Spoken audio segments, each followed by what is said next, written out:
Before we dive into today's story, please subscribe to Cheating Tales Lab. That would help us a lot. I hope you enjoy the story. Let's begin. Howard Steele's eyes narrowed as he scanned the quarterly reports spread across his desk. The numbers were good, better than good. They were exceptional. Quantum Innovations was poised to dominate the tech market for another year. He allowed himself a small smile of satisfaction. 20 years of ruthless business acumen had built this empire, and he'd be damned if anyone tried to take it from him. The insistent buzzing of his phone cut through his concentration like a bandsaw. Howard glanced down, ready to silence it, when the hospital's number flashed across the screen. A jolt of adrenaline surged through him, primal and electric. "This is Howard Steele," he answered, voice steady despite the sudden hammering of his heart. The nurse's voice was professional calm. It did nothing to quell the rising tide of parental dread. "Mr. Steele, your son Simon has been admitted with injuries. He's asking for you."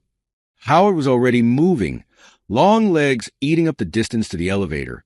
"I'm on my way." The drive to the hospital was a blur of traffic lights and horn blasts. Howard's mind raced through possibilities.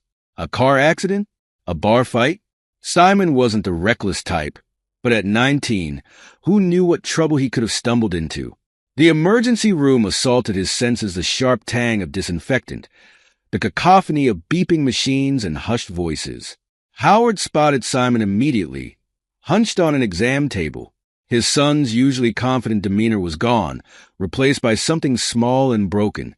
His left arm was in a cast, and bruises were already blooming on his face like dark flowers. "Dad," Simon croaked, his voice raw. Tears welled in his red-rimmed eyes. Howard crossed the room in 3 strides, placing a gentle hand on Simon's uninjured shoulder. "What happened, son?" Simon swallowed hard, Adam's apple bobbing. "I saw Mom with Steve." He paused, the words seemingly stuck in his throat. "In your bedroom." The world tilted sideways for a moment. Howard's grip on Simon's shoulder tightened, though his face remained impassive. He'd built an empire on his ability to mask his emotions, to never show weakness. Now, that skill was being put to its ultimate test. "Tell me everything," he said, voice low and controlled. The story spilled out of Simon in ragged bursts, walking in on Lana and their neighbor, Steve Shelton, tangled together on the bed Howard had shared with his wife for 20 years. The shock, the confusion, the attempt to call his father.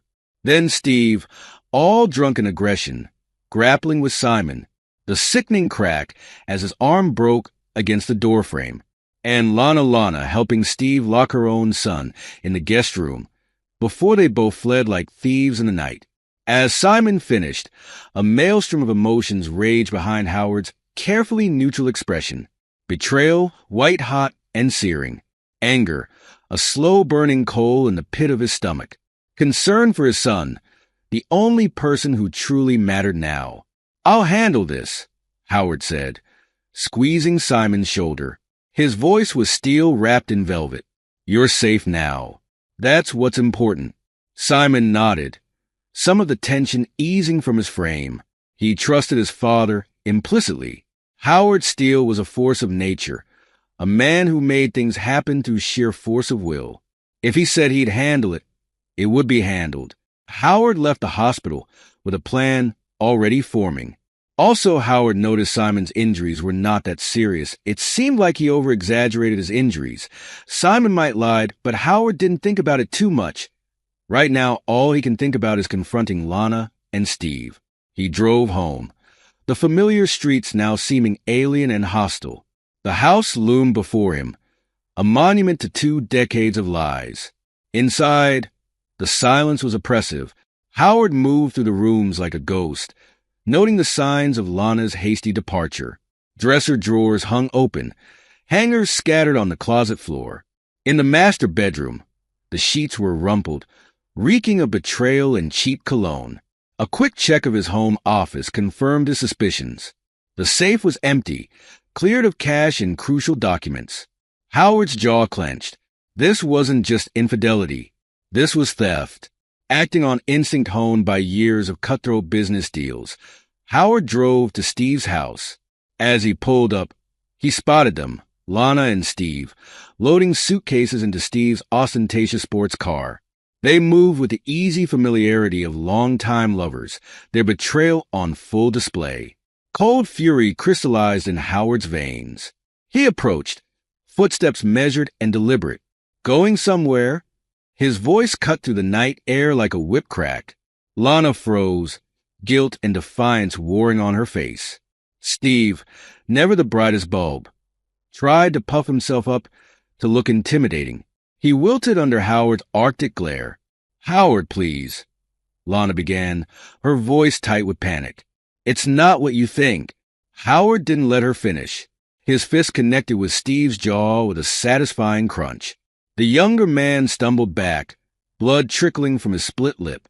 "You broke my son's arm," Howard said, his voice eerily calm. "Now I'm going to break you." What followed was a symphony of pure aggression from Howard. Howard's fists rained down on Steve, years of pent-up rage finding release.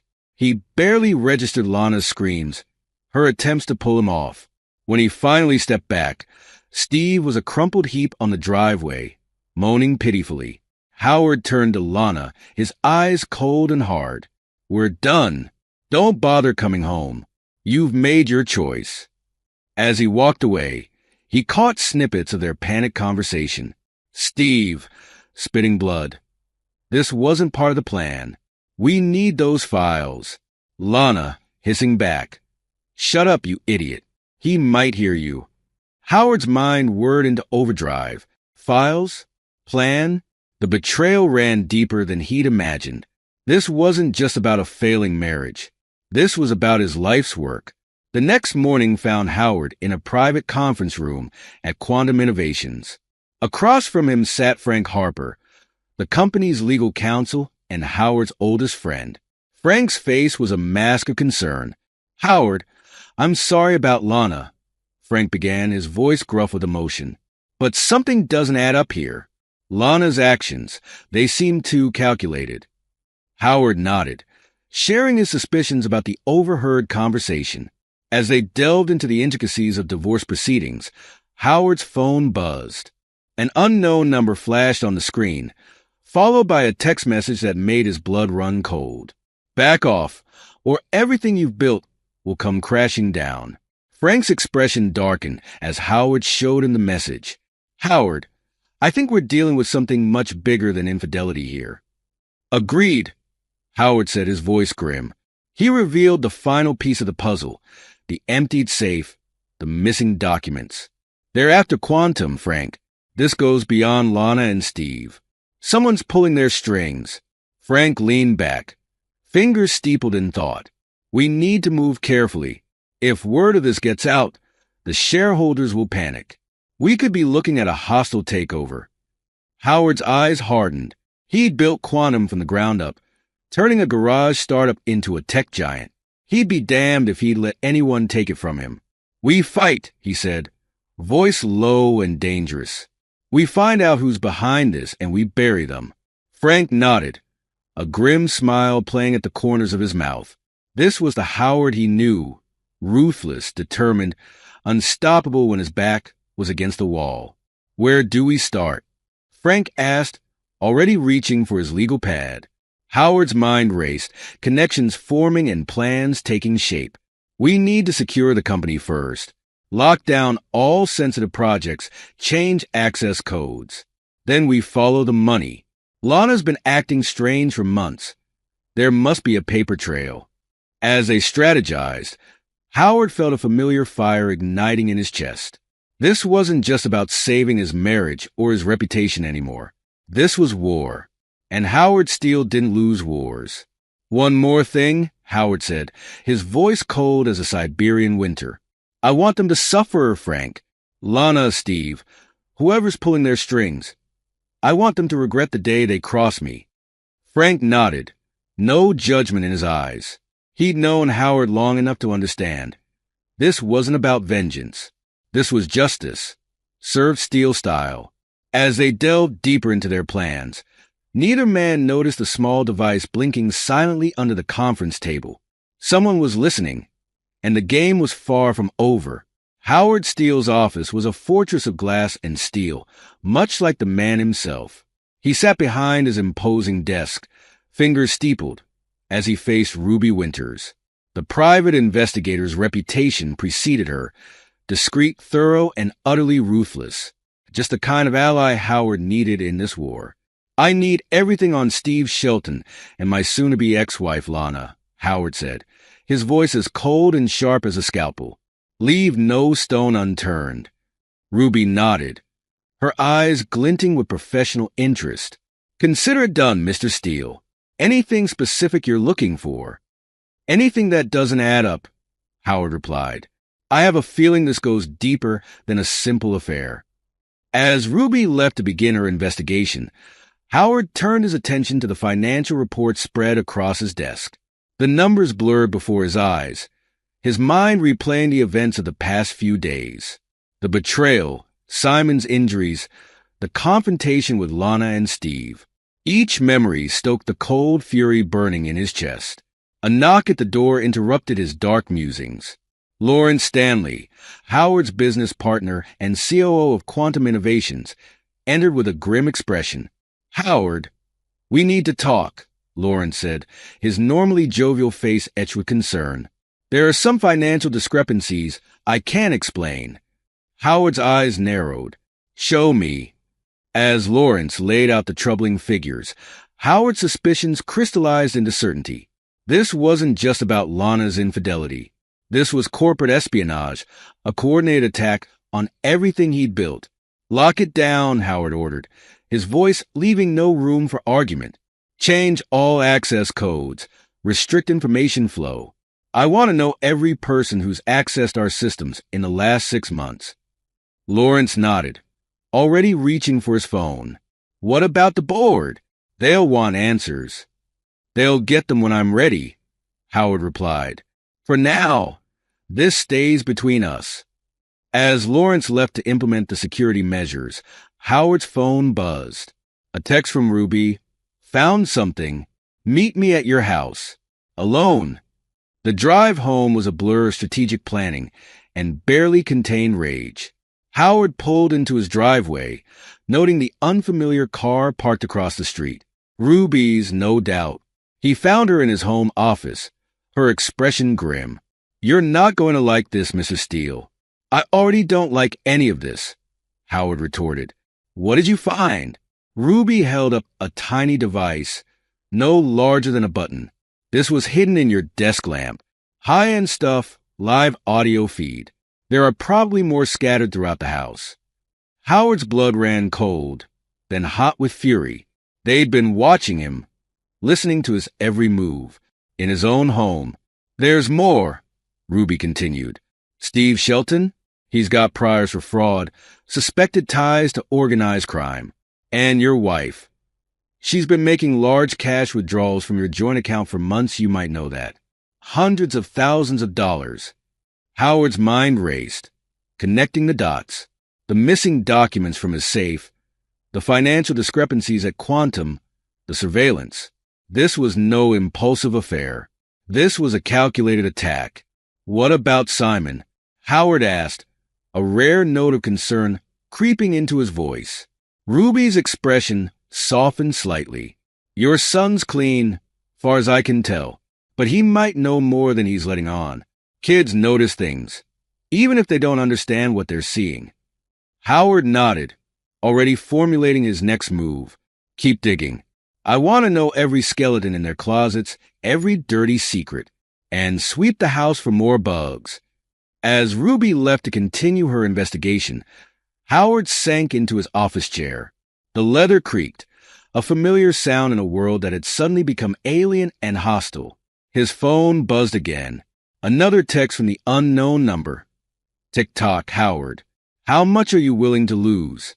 Howard's grip tightened on the phone, his knuckles white. They thought they had him cornered, outmaneuvered. They had no idea who they were dealing with. A knock at the door startled him from his thoughts. Simon stood in the doorway, his broken arm in a sling, his face a mask of guilt and fear. "Dad," he said, his voice barely above a whisper. I think, I think I knew something was wrong with Mom. I should have said something sooner." Howard's expression softened, just a fraction. "Comein, son, tell me everything." As Simon poured out his observations.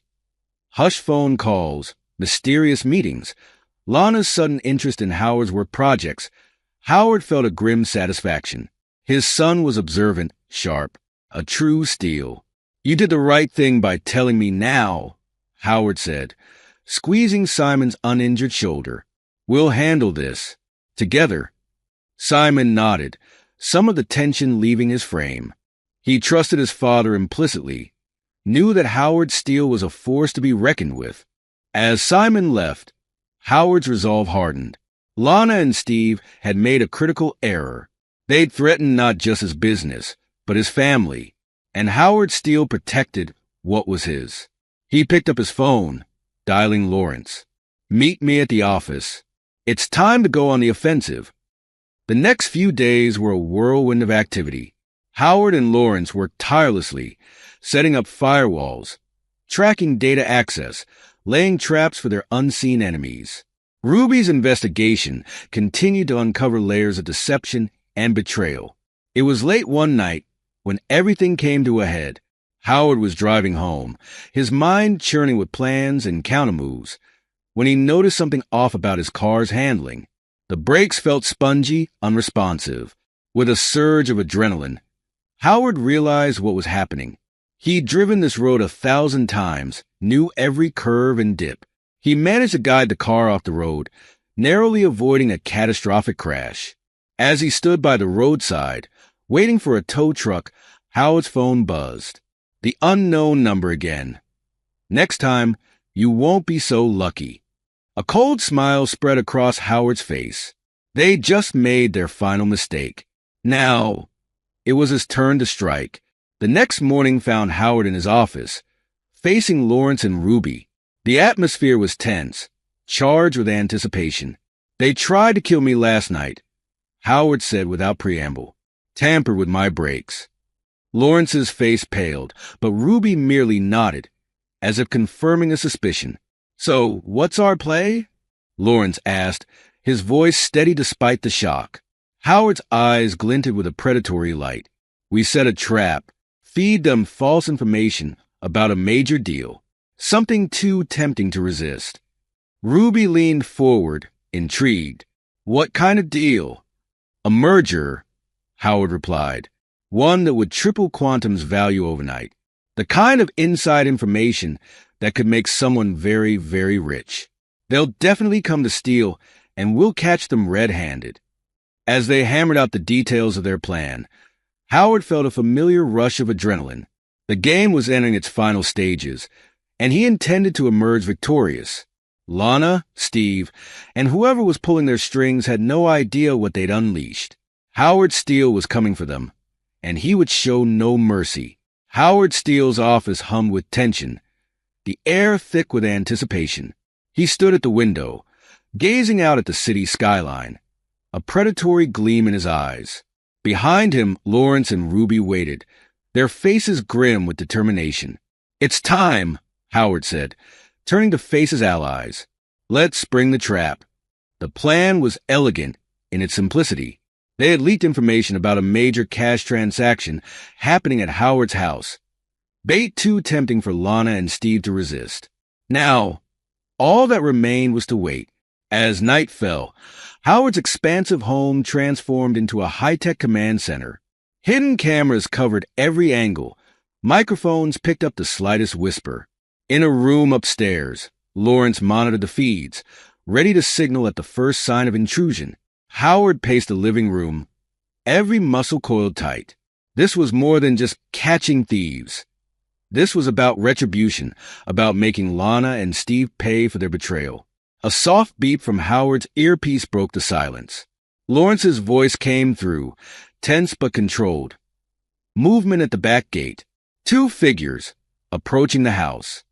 Howard's lips curled into a cold smile. Right on schedule. He moved silently through the darkened house, positioning himself in the shadows of his study. Minutes ticked by, each second stretching into eternity. Then, a soft click, the unmistakable sound of a lock being picked. Howard's hand tightened on the grip of the firearm concealed in his jacket, not out of fear, but anticipation. The study door eased open. Two silhouettes slipped inside, one tall and bulky, the other slender and graceful. Steve and Lana, moving with the practiced ease of experienced burglars. Howard waited, letting them move deeper into the room. He saw Steve head for the safe hidden behind a painting, while Lana made straight for the computer. Looking for something? Howard's voice cut through the darkness like a whip crack. The intruders froze. In one fluid motion, Howard flicked on the lights and leveled his firearm at them. Lana's face drained of color. "Howard, please." "Save it." Howard snarled. "I know everything. Your plans, the embezzlement, the frame job you had planned. Did you really think you could outsmart me?" Steve, his face still bruised from their last encounter, lunged for something in his jacket. Howard's finger tightened on the trigger, but before he could fire, another figure burst into the room. "Don't move." Simon's voice rang out, strong and clear. Howard allowed himself a moment of pride. His son stood tall, his own firearm trained steadily on Steve. The cast on his arm was gone. It had never been real, just another part of their elaborate ruse. Steve's eyes darted between father and son, realizing he was outmatched. Slowly, he raised his hands. Lana, her composure cracking, turned to Simon. "Baby, please. You don't understand." "I understand perfectly." Simon cut her off, his voice cold. "I understood when I caught you with Steve. I understood when you helped him lock me in that room. And I understand now, watching you try to steal from us." The look of betrayal on Lana's face was almost comical. She had never suspected that her son, the one she thought she had fooled, had been playing her all along. Howard stepped forward, his firearm never wavering. "It's over. The police are on their way. But before they get here, I want answers. Who are you working for?" Steve's face twisted into a sneer. "You think this ends with us? We're just the tip of the iceberg, Steele. There are people out there who want to see you burn, and they won't stop." His words cut off in a gasp as Simon, moving with lightning speed, drove his fist into Steve's stomach. "Answer the question," Simon growled. But before Steve could speak, Lana made her move. With a desperate cry, she lunged for Howard's firearm. Time seemed to slow. Howard saw the wild look in Lana's eyes, saw her fingers reaching for the weapon. In that split second, he made his choice. The shot echoed through the room like a thunderclap. Lana stumbled back, clutching her shoulder. Blood seeped between her fingers, staining her designer blouse crimson. "Dad!" Simon's voice was sharp with shock. Howard's face was a mask of cold fury. She made her choice. The sound of sirens filled the air, growing louder by the second. Steve, seeing his last chance slipping away, made a desperate grab for Lana's purse. But Simon was faster, tackling him to the ground just as the police burst through the door. What followed was a blur of activity. Paramedics tending to Lana, police securing Steve, detectives taking statements. Through it all, Howard stood like a rock, his eyes never leaving Lana and Steve as they were led away in handcuffs. As the chaos subsided, Simon approached his father. "It's really over?" Howard nodded, allowing himself to relax for the first time in weeks. "It's over. You did good, son." Simon's smile was tinged with sadness. I wish it hadn't come to this." Howard placed a hand on his son's shoulder, his grip firm and reassuring. They made their choices. Now they faced the consequences. As dawn broke over the city, Howard stood in his study, surveying the aftermath of the night's events. Lawrence and Ruby joined him, their faces showing a mixture of relief and grim satisfaction. "The board's going to want answers," Lawrence said. Howard nodded. "They'll get them. Every dirty detail. It's time to clean house, root out any other moles in the company." Ruby handed him a thick file. "This should help. Everything I uncovered about their operation, including some names you'll want to look into. Howard took the file, his mind already racing with plans. This wasn't just about saving his company anymore. This was about sending a message. No one crossed Howard Steele and got away with it. Months passed. The trial was a media sensation. Every sordid detail splashed across headlines. Howard took the stand, his testimony a masterclass in controlled fury. He laid out the extent of Lana and Steve's betrayal, backed by mountains of evidence. As the verdict was read guilty on all counts, Howard felt no joy, no satisfaction, only a grim sense of justice served. In the aftermath, quantum innovations emerged stronger than ever. The board, impressed by Howard's handling of the crisis, granted him even more control. New security measures were implemented, turning the company into a digital fortress. Simon, having proven his mettle, took on a larger role in the company. Father and son worked side by side, rebuilding what had been threatened, creating something even more powerful. One evening, as they stood in Howard's office overlooking the city, Simon turned to his father. "Do you ever regret how things turned out? With Mom, I mean." Howard's gaze remained fixed on the skyline, his expression unreadable. "Regret is a luxury we can't afford, Simon. She made her choices. We made ours. All that matters now is moving forward." Simon nodded, understanding the harsh truth in his father's words. They had weathered a storm of betrayal and corporate intrigue, emerging not just victorious, but stronger. The Steele legacy would continue, forged in fire, tempered by adversity. As night fell over the city, Howard Steele allowed himself a small smile. He had faced down his enemies, protected what was his, and come out on top. And if anyone else dared to challenge him, well, they would learn the hard way that crossing Howard Steele was a mistake they would regret for the rest of their lives. This is where our story comes to an end.